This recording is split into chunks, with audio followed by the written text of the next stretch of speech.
22 April রবিবার। আজ কিন্তু আমাদের একটা ছোট্ট স্বপ্ন পূরণের দিন। রোজ একটু একটু করে গড়ে উঠছিল আর ভাবছিলাম কবে তোমাদের সাথে এটা শেয়ার করতে পারবো। হ্যাঁ, সোনালী সুতোর আউটলেট খুলে গেছে। আমি জানি তোমরাও অপেক্ষায় ছিলে আর আমিও খুব এক্সাইটেড তোমাদের ঘুরে দেখানোর জন্য। কুণালের ডিমান্ড ছিল দরজায় থাকবে তোমার একটা ছবি।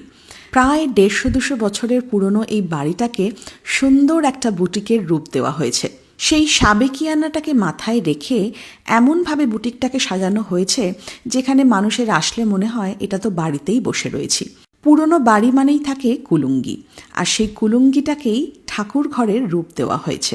এতে কোনো স্টেনসিল ওয়ার্ক নয়, পুরোপুরি আর্টিস্টকে দিয়ে হাতে আঁকানো হয়েছে এই সুন্দর আলপনাটি। ঘরের মধ্যে এই স্পটটাই হচ্ছে আমার সবথেকে প্রিয় জায়গা। আর এই যে সুন্দর করে আলপনা দেওয়া দেওয়ালটা রয়েছে, সেখানে আমার আর কুণালের ছবি দেওয়া রয়েছে। কুণালের ছবিটা এই কারণেই দিয়েছি কারণ ওই কিন্তু আমার প্রাণশক্তি, সব কিছুতে আমাকে মোটিভেট করে। আর 5টা বুটিকের মতন আলাদা করে আমরা কোনো লাইট দেওয়া বোর্ড এখানে লাগাইনি।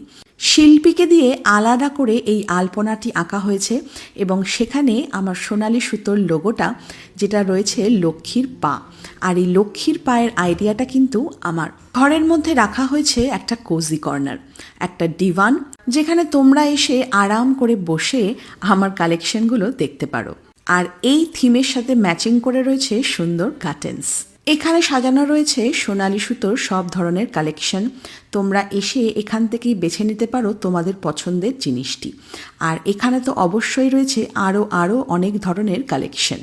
অনেকটা জায়গা জুড়ে রয়েছে একটা বড় মিরর, যেখানে তোমরা কালেকশনগুলো বেছে নিয়ে গায়ে ফেলে দেখতে পারো তোমাদের কত সুন্দর লাগছে। শুধু তাই নয়, সাইজ নিয়ে যদি মনে কোনো রকম সন্দেহ থাকে তার জন্য কিন্তু পাশে রাখা রয়েছে একটা ট্রায়াল রুম। এখানে তোমরা এসে পরে দেখে নিতে পারো যে সাইজ ঠিক মতন আছে কিনা। এটাও কিন্তু কুণালের আইডিয়া যে ট্রায়াল রুমটা কিন্তু এখানে রাখতেই হবে সকলের সুবিধার্থে। তোমাদের সুবিধা অসুবিধাগুলো মাথায় রেখেই বানানো হয়েছে। আর এই যে জায়গাটা দেখছো একটা শেলফ করা, এখানে তোমাদের দেওয়া গিফটগুলোই কিন্তু আমি সাজিয়ে রেখেছি। এরপর আস্তে আস্তে আরও সুন্দর করে এই জায়গাটাকে সাজিয়ে তুলব, আর এইটাই হবে সবথেকে সুন্দর একটা কর্নার। সোনালী সুতোর এই বুটিকটাকে খুব আধুনিকতায় সাজানো হয়নি, সাজানো হয়েছে এটা মাথায় রেখে যে সাবেকিয়ানাটা থাকবে, আর মানুষ যখন আসবে তাদের মনে হবে যে আমরা বাড়িতে বসে রয়েছি, এখানে বসেই গল্প করছি আর নিজেদের পছন্দের জিনিসগুলো বেছে নিচ্ছি। পুরো ভাবনাটাই কিন্তু আরিয়ান্সের, মানে আরিয়ান্স কিন্তু এই সুন্দর ইন্টেরিয়ারটা করেছে।